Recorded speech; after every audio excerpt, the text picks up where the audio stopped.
Eu sempre gostei muito de ganhar dinheiro, sinceramente gostei muito sempre, nunca me faltou nada em casa, desde os 9 anos eu comecei a me virar, a vender revista usada em frente do Cine Curitiba, e trabalhei no Circo Irmãos Queirolo, vendendo pipoca, enfim, eu levei aí a minha parte da vida, da infância toda, sempre correndo atrás de algum.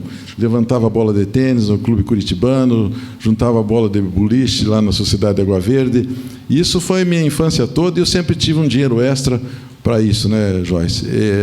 E a minha vida foi assim até os 15 anos. Depois eu trabalhei com meu pai um pouco, ele tinha uma fábrica uma serraria, uma fábrica de compensados. Trabalhei, eram muitos primos na serraria, era muito pequeno o negócio, muito ruim. E aos 18 anos, então, eu era o primo mais novo e resolvi sair, empreender e, afinal de contas, tentar ganhar a vida independentemente dos meus pais e meus tios, né? Foi quando eu fiz 2 concursos públicos, um na Copel, outro Banco do Brasil, passei nos 2. O Banco do Brasil queria me mandar para o Moarama e eu optei pela Copel, até porque eu também jogava basquete, e na Copel tinha minha turma do basquete, fiquei lá trabalhando 1 ano.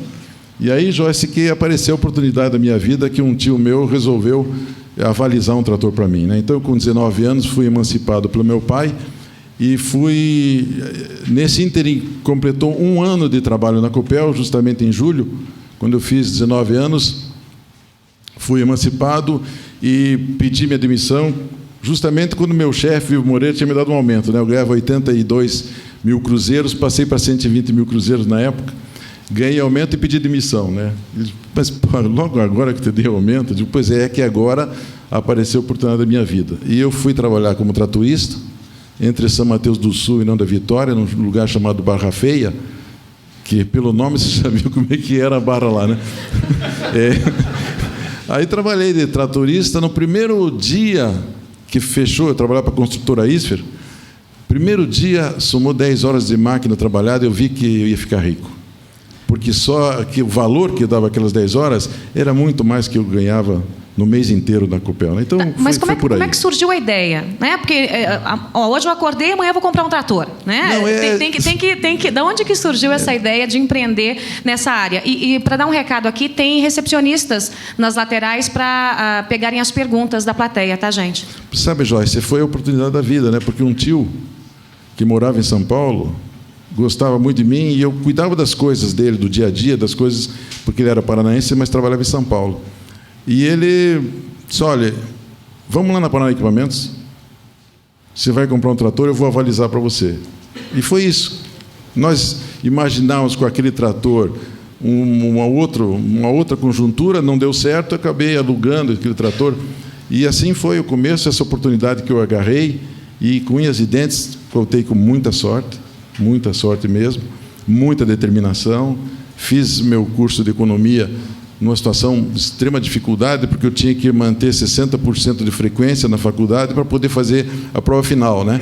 Então, era assim, morava no mato, morava aqui, e teve um fato muito interessante que eu gosto de contar, porque naquele tempo começaram a surgir aqueles carros populares, e a Renault começou a fazer, eu tinha um carro chamado Teimoso, que era um carro absolutamente sem friso, o banco era uma caixa de sabão, era um horror o carro. E eu, com 18 anos, trabalhava naquela época na Copel, e por trabalhar na Copel, nós recolhíamos o Instituto de Previdência, chamado IAPFESP. E quem recolhia o Instituto de Previdência tinha preferência na fila. E aí eu comprei esse carro, e com 18 anos, ao invés de usar o carro, abusar do carro, eu coloquei ele como um carro de praça na época. Aí também ganhei mais. Sempre gostou de ganhar dinheiro, ele já disse isso no começo, né? Essa foi sempre a minha objeção. Agora, pelo que você contou aí, Joel, do início, né? Você falou, olha, eu era criança, pré-adolescente, pegava bolinha de tênis no clube, eu vendia pipoca, eu gostava de ganhar dinheiro. Mas, pelo que deu para entender, teve um momento em que você sentiu que ia sobrar nos negócios da família. E ali você decidiu tocar o seu próprio negócio. É isso mesmo? É exatamente isso, porque meu pai e mais 3 irmãos eram donos de uma pequena fábrica compensado, e nós éramos em 7 ou 8 primos, que todos os filhos dos 4 trabalhavam lá, e eu era o mais novo. E eu, quando fui comunicar meu tio, o Aquiles Malucelli, pai do Valdemar, que eu ia sair, ele quase teve um infarto. mas nós estamos no negócio da família, o que você vai fazer fora daqui? Teu futuro está aqui? Aí eu disse, olha, tio, sinceramente, aqui não cabe tanta gente, né? Eu vou tratar da minha vida. Então foi isso que aconteceu. E dá para a gente sentir que, então, tem alguma coisa no sangue desse empreendedor, né? Porque nenhum adolescente sai por aí para vender pipoca para ganhar mais dinheiro numa situação relativamente estável, né? Você disse, olha, não me faltou nada. Então, não era exatamente uma necessidade. Está no sangue, Joel? Eu acho que sim. Está na vontade, né? Porque realmente não faltava nada. Eu estudava no Colégio Bom Jesus, só que eu ia de bicicleta para economizar o dinheiro do ônibus, né? Para poder sobrar mais algum, né? Então, na verdade, eu sempre corri atrás e por isso eu sempre tive a reserva para comprar alguma outra coisa, uma bicicleta mais nova, alguma coisa que eu desejasse ter. Agora, você falou da empresa familiar que não tinha espaço lá no começo, por isso você resolveu, você mesmo, abrir seu próprio caminho comprando o primeiro trator. Mas você tem uma empresa familiar, né? É um grupo grande, são 63 empresas, cresceu da semana passada para cá ou continuam 63? Não, na verdade são 66. Ah, já são 66, então... É porque assim, é igual coelho, né? Vai multiplicando. Não, é que hoje é cheio de SPS, você sabe que esses troços para formar uma empresa hoje é muito fácil, né? Dessas 66, 12 delas nós somos minoritários, né? E as outras todas nós somos majoritários. Então, não é que seja uma empresa por dia, é necessidade mesmo, né? Porque as coisas acontecem. Nós temos um projeto, uma empresa de energia que... Cada projeto energético é uma SPE diferente, então por isso que esse número aumenta sempre. Agora, é um grupo com características de grupo familiar. E isso chama atenção pelo tamanho, né? É um conglomerado de empresas, são 66, como você disse, quer dizer, é um grupo mais do que respeitável. Como é que você consegue conciliar isso? Porque a gente olha de fora, muita gente diz, olha, não dá certo, né? Família no negócio não dá certo. No teu caso, deu. Até eu vi uma declaração que você deu dia desses numa entrevista na Band, dizendo, no meu caso, o nepotismo deu certo, fazendo uma brincadeira, não é?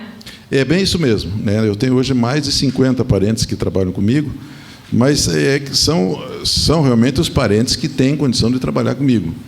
Porque nós temos lá um conselhinho, onde os filhos dos sócios, os filhos de diretores já participam. Dali, a gente encaminha-os para MBAs, para estudos, e você vê a tendência, coloca eles onde ele tem realmente a tendência de dar certo.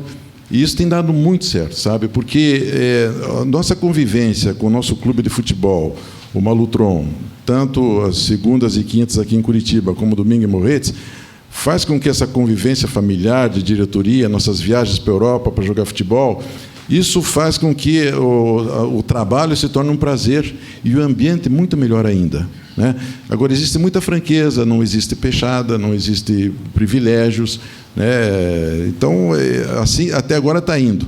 Me preocupa muito a sucessão. Lógico que sim, porque eu estou no processo de sucessão e já tenho data para pendurar a chuteira, para desocupar a moita, e... eu tenho os filhos que estão dando certo, os primos que estão dando certo, mas aí começou a fase agora dos netos, né, dos genros, né? Então, nessa parte, eu estou sendo muito rigoroso, a gente não está abrindo espaço para neto, não está abrindo espaço para genro, e o futuro do grupo eu não sei, porque o Paraná é um estado onde quase todos os grupos familiares não deram certo, né? Quase... eu diria para ser os 2 ou 3, né? E eu não quero que isso ocorra, mas não sei como fazer para que isso não ocorra, apesar de que não vai ser mais um problema meu, né? Eu já vou... Eu duvido, tá? Eu já quero falar aqui que eu duvido muito. Agora, então, dá para conciliar, pelo que você está me dizendo, negócio e família, mas tem uma hora que o empreendedor tem que colocar uma barreira. Você disse, neto, não. A partir daqui, neto, a gente não vai contratar. Então dá para conciliar, mas tem que ter um ponto. Olha, eu acho até que o maior problema que você tem quando você emprega a família são as mulheres. Porque elas são muito ciumadas, né? Uma compra um anel, porra, lá comprou, por que eles não compram para mim? A gente. Mas eu, com o pessoal que trabalha, os executivos, eu não tenho problema nenhum, né? O problema das mulheres, eles que se resolvem também. Vou fazer uma enquete aqui na frente para saber se é isso mesmo, né? Se é isso mesmo. Processo de sucessão. Você me disse, olha, eu estou preparando o processo de sucessão, é algo que a gente sabe dentro do grupo, mas é um processo que está sendo complicado? Dói um pouquinho? Você falou, não vai ser problema meu, mas imagino que toda a mente e o coração estejam envolvidos nisso, né? Você sabe, Joyce, eu não acho que não tem no mundo uma pessoa com mais sorte do que eu. Porque os meus filhos, né, os que trabalham comigo, eles deram certo demais, né? E o mais velho começou mais cedo, preparou-se mais cedo, é meu sucessor, já está determinado. Ele é admirado pelos outros, né? Os outros filhos, o Cristiano já assume a presidência do banco, já o ano que vem. A Paola já está encaminhada para assumir a parte de energia. Hoje ela é diretora-geral do Centro de Serviços Compartilhados, ela entende de todas as empresas.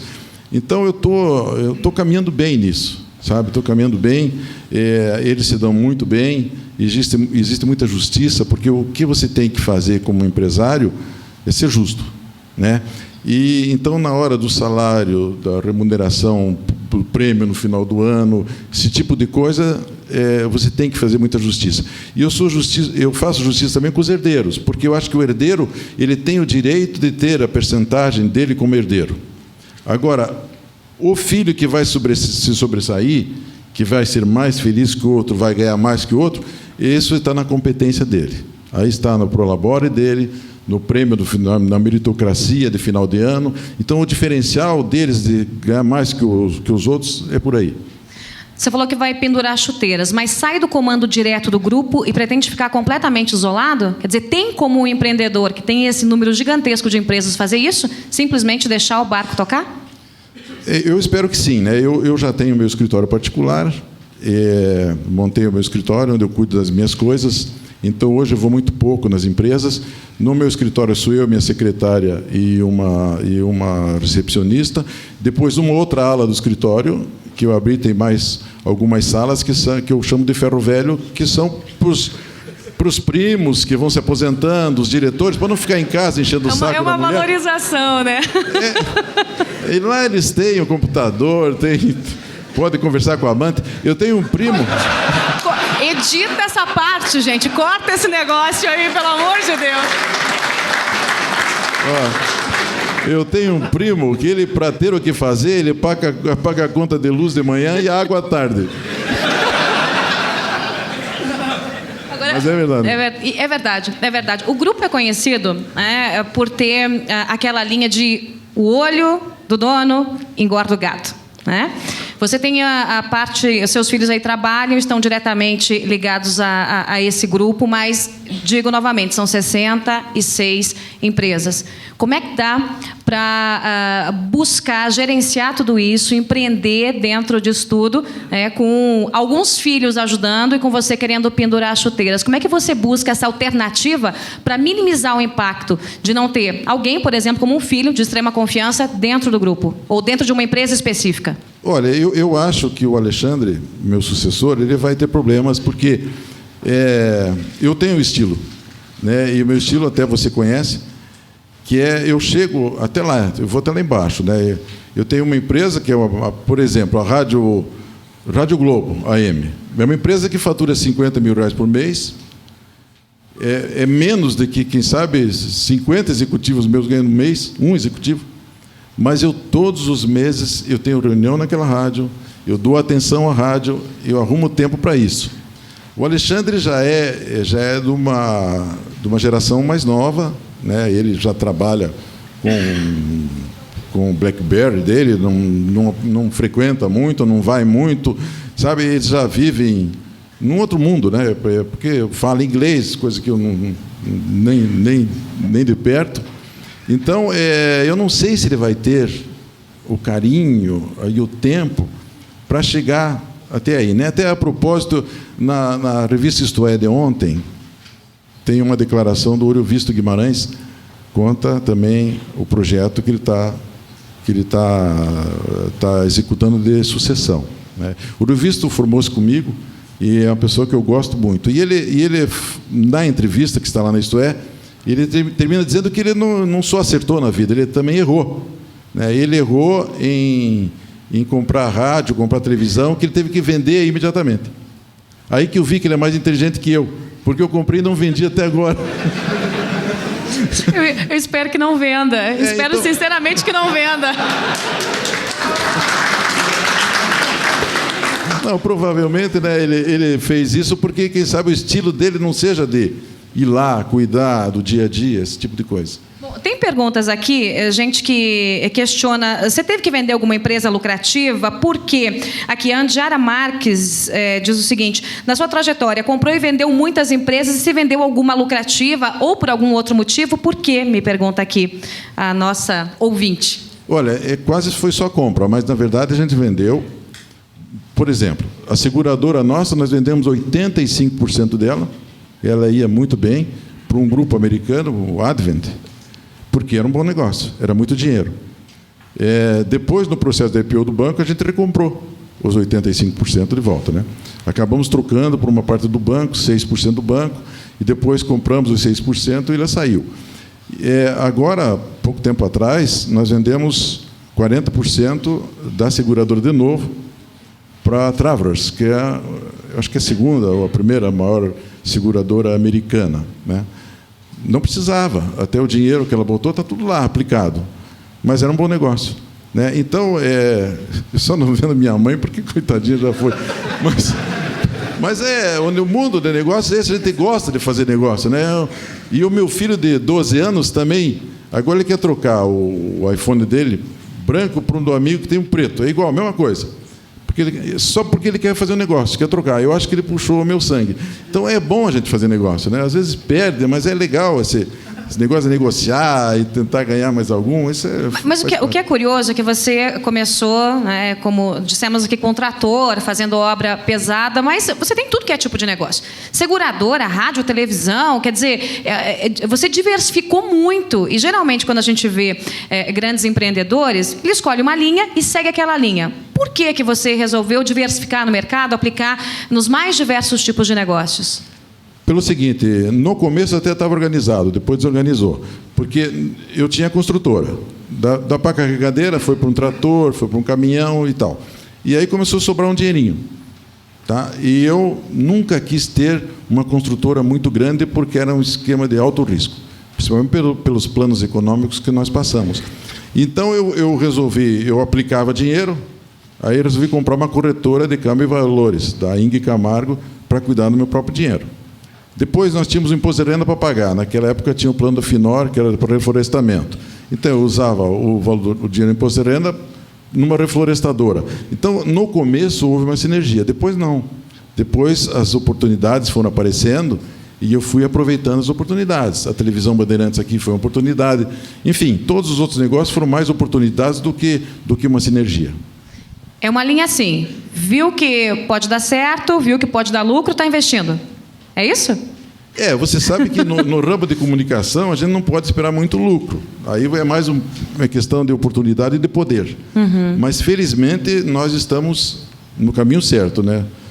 Nós todos, inclusive a Band News, sabe que nós gramamos 2 anos para colocá-la, né, as finanças em ordem, já está dando resultado. O Jornal Metro, por exemplo.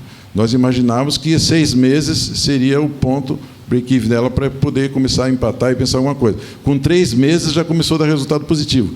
Então, você vai fazendo certo, trabalhando e programando, que com seriedade vai dar certo.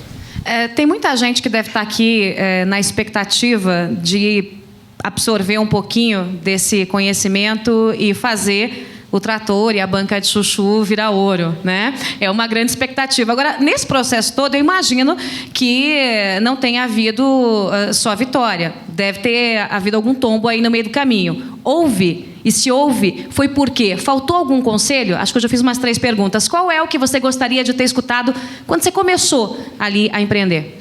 Bom, eu praticamente quebrei 2 vezes, mas não pelos negócios, porque me roubaram. E até uma vez foi um parente mesmo. Cuidado, hein? Eu já 2 vezes já quebrei, me levantei, me organizei, porque eu sempre também tinha minhas reservas e consegui vencer. Lógico que você conta, né? Você não conta os tombos que leva, só a cachaça que bebe, né? Então, logicamente, todo mundo já passou por isso, mas o importante é você ter a possibilidade de conseguir dormir com os problemas que você tem, né? E, nesse particular, o que me salva sempre é o futebol, né? Porque sempre às 2, 3 horas da manhã que começa aquele problema pequeno se tornar grande, porque à noite os problemas se multiplicam, né? Eles ficam maiores. Então, aí vem a hora de você pensar no futebol, daquele golzinho que você fez, do Corinthians Paranaense e tal, que você vai conseguindo dormir de novo. Todo mundo é assim, né? Mas tem que saber, na verdade, enfrentar essas situações, aproveitar os bons momentos, porque os ruins aparecem, virão, sem dúvida nenhuma. E a régula da vida, como diz um amigo meu italiano, é assim mesmo, tem que ser assim. Que conselho você gostaria de ter ouvido quando começou os seus negócios? Olha, o conselho que eu poderia dar é o seguinte: aproveitar as oportunidades, correr atrás das ideias e você sempre se apresentar como uma pessoa séria, uma pessoa idônea, para você ter credibilidade, né? Eu acho isso muito importante. E outra recomendação que eu daria é que alguém que quer empreender olhe e compare a concorrência, porque essa é uma lição que meu pai não cumpriu, porque ele tinha uma serraria, uma fábrica de compensado, e naquela época, né, o Paraná estava sendo desbravado, cortava-se pinheiro à vontade, e estava cheio de serraria, de fábrica compensada, de pessoas que não pagavam impostos. Então, era uma concorrência devastadora. Então, se possível, a pessoa que for empreender, que analise a concorrência, sabe? A minha paixão sempre era ter um banco, uma seguradora, porque o nível de concorrente é melhor. Vocês já é um nível mais qualificado. Mas quem está começando tem que analisar a concorrência do seu próprio negócio. Agora, nessas empresas, você disse, olha, eu acompanho tudo, desde a mais pequenininha até a maior delas. E é verdade, eu sei como é que funciona esse trâmite ali dentro das empresas, mas eu queria que você pudesse explicar para quem está aqui. Você consegue ter 63 ou 66 ou 70 reuniões com as empresas, que seja por mês, consegue ouvir cada gestor de cada uma dessas empresas e consegue tempo para o futebol. E você transforma esse futebol também num momento de negócio, de ouvir os seus executivos. Quer dizer, o tempo todo fazendo negócio, o tempo todo ouvindo, o tempo todo querendo expandir, até mesmo dentro do futebol, que é um momento que todo mundo sabe que você gosta muito, investe em futebol? Bom, eu sou extremamente organizado, né? Eu tenho ao redor de 53 reuniões por mês. As empresas mais importantes eu tenho reuniões semanais e as menos importantes mensais. Então, com isso, eu não entendo profundamente de nenhum dos meus negócios. Sinceramente, nenhum. Eu entendo superficialmente, mas o suficiente para perguntar, para tentar, para compartilhar de uma decisão. E as reuniões têm horas para começar e têm horas para terminar. E elas não existe atraso de 1 minuto. Quem não apareceu naquele instante vai chegar mais tarde, vai ficar boiando no assunto. E me sobra tempo para muita coisa, né? Então, eu acho que pela organização que eu mantenho, eu consigo dar conta de tudo. E estou saindo do negócio para desocupar a moita, esse é o termo. Porque eu ainda me sinto capacitado, eu me sinto útil, mas os outros... Então, daqui a pouco, meu filho está com a minha idade e não assumiu nada. Não assumiu o grupo ainda. Agora, pensa em crescer? Que pergunta ingênua, né? Pensa em expandir as empresas? A gente aproveita as oportunidades. Ou seja, sim. Isso foi desde o consórcio. Bom, consórcio, bom negócio, vou montar um consórcio, né? Energia, a gente já está na área de energia há muito tempo. Então, sempre a gente aproveita o momento bom, né? Para você pegar o bonde andando, né? Isso é importante. Então, aparecendo negócios, a gente vai. Nossa construtora hoje, apareceu a oportunidade de construir hidrelétrica, né? Nós estamos construindo a Mauá aqui. Então, você não vai deixar de construir hidrelétrica agora, porque são meia dúzia de construtoras que fazem hidrelétrica. Você não pode perder essa oportunidade. Então, eu acho que é isso, é aproveitar o momento e as oportunidades. Ô, Joel, tem algum sonho? Ou você começou com um sonho ou não? É negócio. O que der lucro, eu estou indo. Mas tem algum sonho aí, ainda, que deva ser realizado? Olha, eu diria para você que ser campeão paranaense. Porque... É verdade. Sinceramente, é isso mesmo. Eu nunca tive de grandes sonhos, sempre batalhei, fui atrás, fui muito organizado e mas não tenho nenhum sonho até de ganhar mais dinheiro, não. Para mim, se não perder, hoje já está bom. A Kátia faz uma pergunta nessa linha. Ela diz, olha, com tanto investimento, existe algum deles que fazia parte de um sonho lá atrás e que você conseguiu? Qual dos empreendimentos era um sonho lá de criança a ser realizado? Na verdade, foram dois, né? O banco e a seguradora. Porque na época que eu quis ter banco, você tinha que comprar uma carta patente de banco e era uma coisa extremamente impossível, né? Porque era muito caro, era só a nata do brasileiro que poderia ser banqueiro. E aí apareceu a oportunidade de nós convertermos a financeira que nós tínhamos na época num banco, porque dependia só de capital e de idoneidade. E assim também foi com a seguradora, né? Eu ia a São Paulo, eu queria comprar a seguradora da família do Isfra, que tinha aqui na época, que eles estavam meio maleixos. Eu ia a São Paulo, fui na época o Maílson da Nóbrega, que era ministro, eu queria comprar, dirigia o edital do leilão para comprar, estava tudo certo. Eu falei para o Jorge Nack, fica na porta do elevador, não deixa ninguém entrar, que nós vamos comprar sozinhos essa seguradora. Aí chegou na hora, furaram, perdi a oportunidade. E aí esperei aparecer a outra oportunidade, que era a capitalização de uma seguradora, né? Aí, quando apareceu essa oportunidade, nós fizemos o aporte, e aí... Então, foram os dois sonhos que realmente eu gostaria de ter como empresário, ser banqueiro e seguritário. A Bárbara Malcucci pergunta, o período entre o primeiro trator e a primeira empresa, qual foi? Bom, o primeiro trator foi a primeira empresa, né? Aí, o período da segunda, terceira empresa, já foram 2, 3 anos para começar a coisa a dar certo, sobrar o dinheiro e começar a pensar em outras coisas. Dá para ensinar a liderar? O Newton Pinho me pergunta aqui, qual a principal habilidade de um líder? Eu emendo. Dá para ensinar a liderar? Cada um tem seu jeito, né? Eu sou muito frouxo para liderar, mas sou muito franco. E eu uso muito de franqueza, né? Eu acho que a melhor coisa é você ter a credibilidade de que o que você está falando é aquilo mesmo. Por isso até eu tenho um defeito que eu não sei guardar segredo, né? Aí, quando você quer, você era segredo, tipo, o segredo era teu, você não guardou, queria que eu guardasse. Mas é bem por aí, meu. Olha, tem gente que me pergunta aqui, o que você vai fazer depois que se pendurar as chuteiras? Eu tenho a minha suspeita, vai colocar outra, né? Não, veja, eu acho que de tudo que eu li por aí, de sucessão e aposentadoria, nós estamos formando um conselho consultivo, que vou ser o presidente, e meus filhos participarão, e depois eventuais convidados das outras empresas. Eu vou tocar outros negócios, eu já estou inventando aqui umas coisas, comprando umas áreas aí, fazendo um condomínio fechado. Eu vou inventar algumas coisas, mas sem a interferência do grupo, né? O grupo eu quero que vá com a piazada, né? Que eles que se virem agora. Agora, você tem sócios, falou disso aí durante as suas respostas. Como é que você faz para gerir esse relacionamento com eles? Como é que você escolhe essa gente que vai negociar e trabalhar com você diretamente? Olha, nunca um sócio meu aportou 1 centavo sequer. Eu sempre dei a participação que ele merecia pelo trabalho que ele desenvolveu. Nunca. Olha, para não falar nunca, o Jorge Nack foi o sócio que entrou com uma fazenda no negócio que eu facilitei para tê-lo de sócio, né? O resto, todos nunca aportou 1 tostão. Foi sempre fruto de um prêmio. Ninguém entra com dinheiro? Não, até porque eles não tinham. Mas tinham vontade de trabalhar, comprometimento, ia somar. Então, por isso que eles são meus sócios. E, olha, são mais de 20 hoje.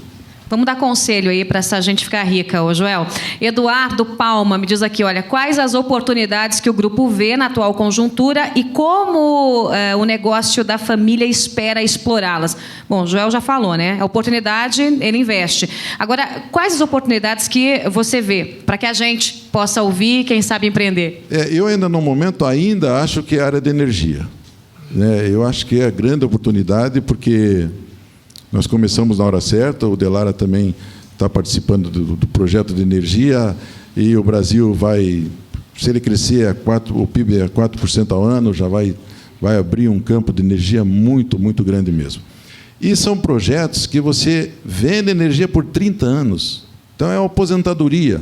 Você sofre no equity, sofre no financiamento, mas são projetos que te garantem, são turnkey, coisas que, sabe, são realmente aposentadorias.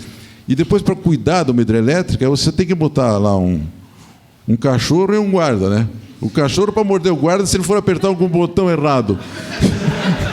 Então não tem, a mão de obra é muito pequena, né? Então Mas o investimento é gigantesco. É gigantesco, mas o BNDES... Aí a gente está falando de grandes e grandes empreendedores.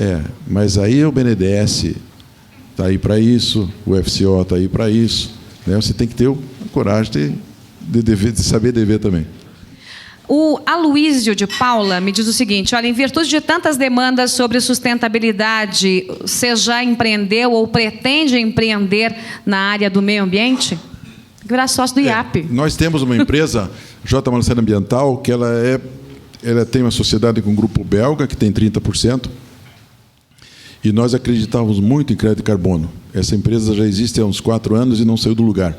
Nós estamos aí com uns 30 projetos, mas são projetos tão demorados, a aprovação tão demorada, a viabilização tão demorada para você conseguir lá fora depois vender essa participação, que eu não recomendo a ninguém. Joel, muita gente me pergunta aqui qual foi o teu maior erro. Você falou, eu quebrei 2 vezes, uma vez por causa de parente, mas esse foi o maior erro? Foi de confiar muito, né, em pessoas que não tinham a condição de ser... Porque antigamente você tinha uma corretora de câmbio e valores, era tudo ao portador. Os aplicadores eram ao portador. O teu gerente dava um recibo de aplicação, o cara levava o recibo, você não sabia se o dinheiro entrou. Era uma loucura. Eu, quando fui abrir o cofre para ver o que nós tínhamos de lastro para garantir os clientes na época, tinha fotocópia de obrigações reajustáveis do Tesouro de São Paulo, fotocópia do título lá dentro. Então, se imagine que loucura que era aquilo naquela época, né? Eu até tive sorte do ramo não ser tão grande e consegui apagar o incêndio, apagar todo mundo. Tive que emprestar dinheiro de tio, de irmão, fiz o diabo, né, para poder sair disso. Então, esse foi meu arrependimento. Pessoal, controla o nosso tempo aí, que senão a gente vai longe aqui na conversa. Aqui, a pergunta não assinou, mas eu vou fazer mesmo assim. Olha, quando você vai abrir uma nova empresa, o que te vai dizer sim ou não? Né? Vou abrir por causa disso ou não vou abrir por aquilo? Me pergunta aqui. Bom, hoje você até é obrigado a abrir certas empresas porque você tem o problema da tributação, se você tributa pelo lucro real e esse tipo de coisa. Então, abrir empresa hoje é a coisa mais fácil do mundo e há uma necessidade premente mesmo para isso, né? Você tem vantagens fiscais no lucro presumido, que é uma barbaridade. Então, a gente está abrindo empresa todos os dias, né? Agora mesmo, eu fiz uma parceria com a Rossi, nós fazemos investimento nos terrenos e eles nos prometem devolver esse dinheiro daqui 3, 4 anos. Então, para cada empreendimento é uma empresa nova. Então, o fato de você ter 66 empresas não é uma coisa hoje assustadora, né? O importante é você ter boas empresas e sólidas. Ter lucro com as 66, principalmente, né? Esse faro, dá para ensinar? Esse faro para negócio? O pulo do gato, ele não vai ensinar o pulo do gato. Né? Mas não é faro. Eu tive muita sorte na vida, né? Hoje, tudo que passou, são 46 anos que eu fundei o grupo, e hoje parece um sonho. E passou tudo tão rápido, né? E as coisas foram acontecendo no momento certo, né? Com muita sorte, muita dedicação, mais sorte até. Deus sempre foi muito bom comigo. E o que eu vou dizer, né? Hoje, faro, porque os tempos mudaram, né? Hoje me dá pena das pessoas que estão se formando agora, sem perspectiva, sem oportunidade. Naquela época, eu tinha uma firma de engenharia, não era engenheiro e não tinha engenheiro. Eu tinha um encarregado de obra Muca, que veio de São Paulo, um peão, que tocava e fazia as obras para mim. Tá? Até que o DR foi lá e disse, você é obrigado a ter engenheiro. Aí botei um japonês que era surdo e mudo. Susumu Mizuki é o nome dele. Coitado. Porque para cumprir a coisa, né? Hoje em dia não tem a menor possibilidade disso, né? Então as portas hoje estão mais fechadas, as oportunidades são diferentes, né? Eu vivi num momento em que, por aquela explosão, né? Era governador entrando fazendo 4 mil quilômetros de estrada. Hoje, no Paraná, fazem 10 anos. Nos últimos 10 anos, não se duplicou 100 quilômetros de estrada no Paraná. Não se duplicou 100 quilômetros de estrada no Paraná nos últimos 10 anos. Naquela época, o Jaime Canet entrava, o Paulo Pimentel, o Ney Braga, era estrada, era obra, era porto, era aeroportos. Hoje não se faz mais nada, né? Então, as oportunidades hoje realmente são muito menores. Você falou da duplicação. É muito difícil essa coisa do relacionamento do empreiteiro com essa parte política? Não há uma duplicação, por exemplo, porque tem um ninho do papagaio, do bico roxo, e não consegue-se uma liberação para que se faça uma obra que é tão importante num trecho ali da 116, onde se perdem vidas, não é? Olha, Joyce, eu acho que até o empreiteiro não tem... o problema maior de relacionamento entre instituições, eu acho que até não é bem o empreiteiro, porque o meio ambiente hoje dificulta o PAC, dificulta todos os programas que o governo quer fazer, né? Então, eu sempre gosto de dizer que o meio ambiente no Brasil e a justiça no Brasil não deixam as coisas acontecerem em termos de obras, né? Qualquer juiz concede uma liminar, aí você fica brigando 3, 4 anos e a coisa não acontece, né? No meio ambiente, as coisas mais absurdas do mundo acontecem. Nós não conseguimos duplicar a estrada de São Paulo, os últimos 30 quilômetros, era por causa do meio ambiente. Nós tínhamos uma pedreira aqui, quando começamos a fazer a duplicação da 116, que tinha um ninho do papagaio de peito roxo, e que ficou lá, a pedreira não pôde ser explorada, né? Nós temos uma obra de restauração em São Paulo, em Birigui, que para botar o asfalto em cima, para restaurar, tapar buraco e restaurar, precisava uma liberação do meio ambiente. Então, as coisas amarraram de certa forma no Brasil que realmente estão prejudicando. E esse relacionamento de empreiteiro com o meio ambiente, esses negócios todos, hoje em dia, realmente é uma... E aí, hoje, para empreender nessa área, é um pouco mais dificultoso, né? Cada vez mais. Cada vez mais. Agora, em termos de relacionamento, também você ter órgão de comunicação e ter banco, ter essas coisas, é um horror, né? Você sabe, até você foi responsável. Eu? Você deve ter falado bem lá num certo processo daquele acidente que houve aí. Do Carli Filho. Do Carli Filho, Então, o pai dele é prefeito de Guarapuava. Ele suspendeu o nosso contrato de consignação no Paranabanco porque você falou mal dele na rádio. Foi o Boechat, gente, olha aqui. Eu fiz coro com o Boechat, olha aqui. Então eu tenho que conviver com isso. E o pior é que ele disse isso para ele mesmo, e botou a culpa em mim, mas eu vou te falar, viu? Tá bom. Iniciativa de responsabilidade social do grupo, Joel. Existem novos projetos? E quais são os que já existem? Me pergunta aqui um dos nossos ouvintes. Olha, nós temos um projeto lá chamado Futebol Cidadão, que é com a Prefeitura de Curitiba. Mas o maior projeto que eu considero social é o nosso futebol, porque ele começou com meninos de rua, né? A gente tinha uma escolinha de futebol para os meninos de rua, misturado com os meninos que pagavam, e essa coisa foi evoluindo, e eles começaram a ficar mais velhos, e nós criamos os juniores, fomos campeões, aí passaram para o profissional, e eu considero projeto social porque é um número infindado de oportunidades que nós demos para garotos que saíram da rua ganhando $30 mil para jogar no México, né? Agora mesmo o Jusilei, jogador que foi para a Rússia, que jogou no Corinthians, né, foi vendido por 10 milhões de euros e ganhando uma verdadeira fortuna. Ele chegou no Corinthians e disse, olha, eu quero ganhar 30 mil por mês. Aí o André disse, não, aqui tem que ser 60, porque o ordenado mais baixo do Corinthians é 60. Então, você imagina você tirar esses meninos da condição que eles eram e tornar o que eles conseguiram fazer, né? Isso, para mim, também eu considero como um projeto social. E com uma grande rentabilidade também. Claro, bom negócio. Porque agora começou, né? Agora o nosso Corinthians Paranense tem dinheiro aplicado, né? Coisa que até não esperava, mas também fruto de um pouco de sorte, né? De você pegar o menino, cuidar da educação, da alimentação, assistência médica, introdução à computação, esse tipo de coisa, e acaba dando, no fim, um craque, né? Então, isso é muito bom também. Sempre a sorte, né? Sempre a sorte. Me pergunta aqui, olha, a Andiara Zimmer, ela é de São Mateus do Sul, e ela fala da sorte. Aqui, ó. O senhor disse sorte, no começo da sorte, mas como dizia Pasteur, a sorte favorece a mente bem preparada. Como o senhor acredita que se preparou para alcançar tanto sucesso? Bom... Difícil? É difícil, porque as coisas aconteceram numa sucessão de coisas que deram certo, que, hoje em dia, como te falei, até parece um sonho. E eu não me preparei muito bem, né? Tanto é que tem um episódio que aconteceu quando nós estávamos fazendo a abertura de capital do Paraná Banco.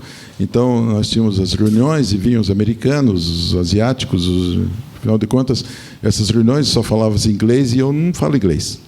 E cada reunião o cara perguntava, você fala inglês? Eu digo, eu não falo inglês, mas toco acordeon. Aí eu, por quê? O que tem a ver uma coisa com outra?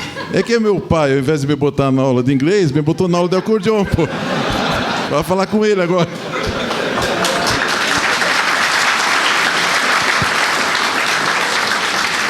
Olha, estão me perguntando aqui sobre a Belo Monte, né? Como é que o grupo tem respondido às críticas em relação à criação da usina Belo Monte? Quer dizer, Belo Monte, Mauá, isso é natural, também faz parte do processo. Quem não estiver preparado para responder, não vai brincar disso, né? Não, veja, Belo Monte é um dos projetos mais bem estudados no Brasil, porque ele está sendo estudado, se não me engano, há 11 anos.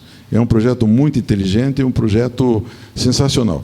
Nós entramos em Belo Monte por uma contingência dos empreiteiros grandes que acharam, quem sabe queriam até extorquir o governo num preço exagerado. E nós fizemos, então, um consórcio de empresas menores e, graças à nossa seguradora de garantia, por ser uma empresa muito forte, conseguiu o seguro garantia para esse grupo de empresas menores. E nós fomos a leilão e ganhamos o leilão. Mas ganhamos e não levamos, porque eu acabei ficando com uma parte muito pequena da obra, porque aí o governo chamou de volta as empreiteiras grandes, e daí eles concordaram com o preço e participaram do processo. Mas eu diria a você que Belo Monte não há com o que se preocupar, porque é uma obra extremamente estudada, né, e não é nada disso do que se propaga, que é um projeto inviável. Agora, o que é interessante na população é o seguinte, ninguém quer que faça Belo Monte, não querem que faça Mauá, mas não querem que falte luz. Né? O brasileiro é assim, né? Ele exige, mas não dá solução. Ele só não quer que não faça, mas não dá a solução para que a energia tenha energia sobrando. Agora, ainda na área de energia, Joel, você falou, olha, eu indicaria investir nessa área, né, de energia, de hidrelétrica, mas já falamos de investimento aqui, é milionário. Dá para investir com um grupo? Quer dizer, fazer um grupo, investir nessa área, sem ser um mega milionário para entrar nisso? Quer dizer, quais são os caminhos para quem está aqui com uma interrogação na mente? Olha, sinceramente, o Delara sabe disso, que não precisa de grandes investimentos para você começar a entrar. Você tinha que pegar o rio, estudar o rio, a bacia, ver a capacidade. Isso tudo o engenheiro faz. E aí você consegue, na ANEEL, ter a concessão daquela usina. Só que daí, para você tocar a usina, precisa muito dinheiro. Então, na verdade, para começar, dá. Agora, para quem, tipo assim, não tem muito dinheiro, eu recomendaria entrar de sócio com exemplo, a J. Malucelli. Por exemplo, cosmético é um negócio bom, que as mulheres, olha, sempre belas, maravilhosas. Alimentação, né? São áreas que cada vez vão crescer sempre mais. Aqui me pergunta a Pamela, abrir uma nova empresa ou expandir as que já existem? O que vale mais no dia de hoje? Difícil, né? Bom, na minha escola, eu não expandi a construtora, apesar de hoje ela ser meio grandinha, justamente porque expandir, você fica num negócio só, e daqui a pouco esse negócio começa a perecer e você não tem aonde recorrer, né? Eu acho que é extremamente importante que você se garanta com outras coisas. Calculando aí a questão do risco. Quer dizer, por isso não expandir tanto o negócio só, não investir todas as fichas num único negócio. Claro, bem por aí. Diversificar. Que negócio não abrir? Ixi, difícil essa, hein? Que negócio não abrir? Que tipo de negócio você não abriria de jeito nenhum? Me pergunta aqui. Empresa aérea e hotelaria. Sem falar em casa de tolerância. Esse negócio que não quebra, dizem que não quebra. Isso que é lucro certo. É ilegal. É ilegal, muito bem, muito bem. Tá bom. A Ana Caroline me diz aqui, havia algum planejamento no começo, ou o senhor ia pela maré, a maré de cada dia? Quer dizer, aquele dinheirinho guardado na adolescência tinha uma finalidade maior do que só juntar dinheiro? Não, juntar dinheiro sim, mas a maré você vai na oportunidade, né?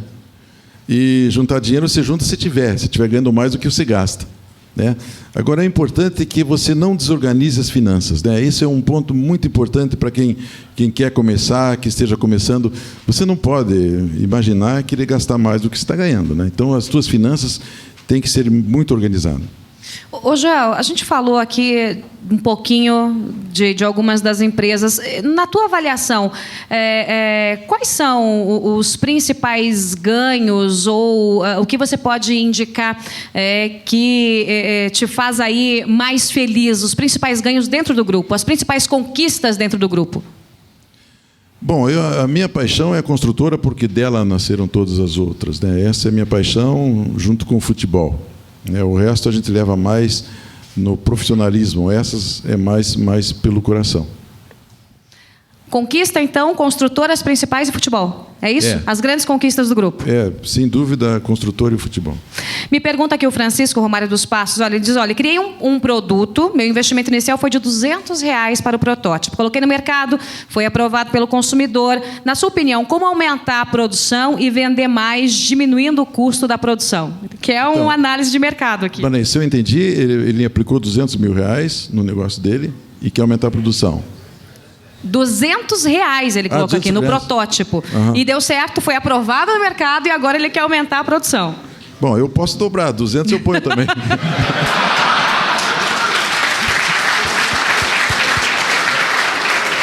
Pago em dinheiro. Olha, em um negócio com poucos empregados, o que deve prevalecer? A sua consolidação ou investir o tempo em boas e novas ideias? Eu acho que o segredo sempre não digo ter poucos empregados, mas ter uma cabeça gestora com pouca gente, né? Eu gosto sempre de falar que a minha construtora tem 2 diretores e ela é a segunda maior empresa do Paraná, porque, sabe, eu acho que você tem que ter uma cabeça gestora muito enxuta e depois o número de funcionários, logicamente que quanto mais você puder empregar, melhor é, até porque você está fazendo um benefício social, né? Mas eu diria a você que cuida na cabeça da administração, né? Faça uma coisa muito enxuta. Me pergunta aqui, olha, sobre os bancos. Bom, é banqueiro também vai poder responder bem, né? Até que ponto os bancos são grandes parceiros na iniciativa para se começar um negócio? Olha, com essa taxa de juros, ele não vai ser um bom parceiro nunca, mas não é culpa do banco. Hoje o cara tem que recorrer a esses juros subsidiados, porque senão não tem como. Qual é o negócio no mundo que vai te render no juro mais baixo que você possa encontrar, 14%, 15% ao ano? É muito difícil, não existe isso, né? O negócio tem que ser muito bom. Então, e também não é culpa do banqueiro, porque quem aplica dinheiro sabe também que a rentabilidade de quem aplica é muito alta, né? Na verdade, é um problema estrutural que o governo demora muito para baixar as taxas de juros, né? Nossa taxa de juros é vergonhosa e pouco se faz, né? Não falta coragem, determinação para que isso aconteça. Então, dá pena das pessoas que querem começar e precisam do capital porque os juros são extorsivos. No caso do BNDES? O BNDES, sim, essa é a mãe de todas, né? Essa realmente é que nós temos que tirar o chapéu, porque é uma empresa, um banco organizado, tem muitos fundos e as taxas que eles cobram hoje de 6% a 8% é bem razoável. Ter muito amigo prejudica nos negócios? E quantos são os funcionários do grupo, Joel? A gente não falou aí no meio. Hoje nós somos 6 mil funcionários diretos, né? E eu não sei, indiretamente, dizem que multiplica-se por 3. Agora, existe uma variação grande, porque na construção pesada, né, dependendo do tamanho da obra, aqui em Mauá nós tivemos um pico de 3 mil funcionários, né? Hoje nós temos 600 só. Bom, há muita gente me perguntando aqui, Joel, para um pequeno e microempreendedor, qual é a direção a seguir? Faz tempo que você não é pequeno e micro, né? Mas ainda assim, sonho ou oportunidade, a importância do relacionamento interpessoal. É o Carlos Tadeu que pergunta. Olha, como falei, você, mesmo sendo micro, você tem que acreditar naquilo que você sabe fazer, quer fazer, que você idealizou, né? E você vai chegar àquela hora que você vai abrir mão do teu salário e vai correr o teu risco, né? Mas certamente, se você está determinado, conhece o que você está, onde você está se metendo, tendo responsabilidade e credibilidade, tem tudo para dar certo. O que faz mais diferença para você? Conhecimento, o fator conhecimento ou o fator humano? Humano. Porque eu já cansei de abrir empresa não por conhecimento, porque eu tinha pessoa. Por exemplo, o Renato Folador, que montou o Paraná Previdência, estava dando sopa aí. É um cara de extrema capacidade, um cara sério. Vem cá, vamos abrir um troço aí, vamos abrir uma empresa de previdência. Abrimos uma empresa de previdência, ele toca hoje, nosso fundo Paraná de Previdência Multipatrocinado, toca a empresa de previdência porque é a pessoa. Né? Você tendo a pessoa certa, dê a preferência para a pessoa. Bom, sobraram perguntas e faltou tempo, seu Joel Malucelli. Tem muita gente me perguntando aqui sobre investimento na área cultural, o que você acha das telecomunicações? Olha, deixa eu falar na aula cultural. Vamos lá. Eu acho que um dos maiores absurdos que existe no Brasil é a Lei Rouanet. Isso é uma picaretagem. Olha, eu recebo mais de 20 propostas de Lei Rouanet com retorno. Olha, é um absurdo o dinheiro que vai para a Lei Rouanet e não vai para a saúde. Isso é realmente uma vergonha. A Lei Rouanet hoje se limita a você dar um dinheiro, que é do imposto, para o cara fazer um livro de borboleta. Aí você vai ver o livro da borboleta, lá é Lei Rouanet. Então, essas coisas, as feridas no Brasil, que têm que ser consertadas. O ECAD é um deles. Essas ONGs, que eu não sei nem como é que funciona esse troço, sabe? Tem Lei denúncia Rouanet, hoje envolvendo Lei ONG, inclusive. Rouanet, CBF, esses troços todos tem que, sabe, alguém tem que resolver isso. Né? Não é possível você privilegiar a classe dos artistas em detrimento à saúde pública do Brasil, que é uma porcaria. Você não investiria em cultura? Acho que não. Não interessa? Não, nem pensei nisso. Muito bem. Até porque não sou culto. Ô, Joel, você arrancou gargalhadas aí, né, do pessoal durante essa conversa. Qual a importância do bom humor nesse processo todo? Porque, cá entre nós, né, tem que ter um jogo de cintura e tem que ter um bom humor para tocar tudo isso. E isso não falta, né? Porque, além de eu já ter uma tendência para o bom humor, eu tenho um primo meu, o Coronel Malucelli, que está aqui.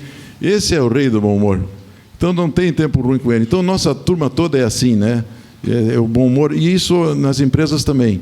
Né? Não existe aquele estresse, aquele mal-estar, aquela coisa. Até para você mandar o cara embora, você manda sorrindo.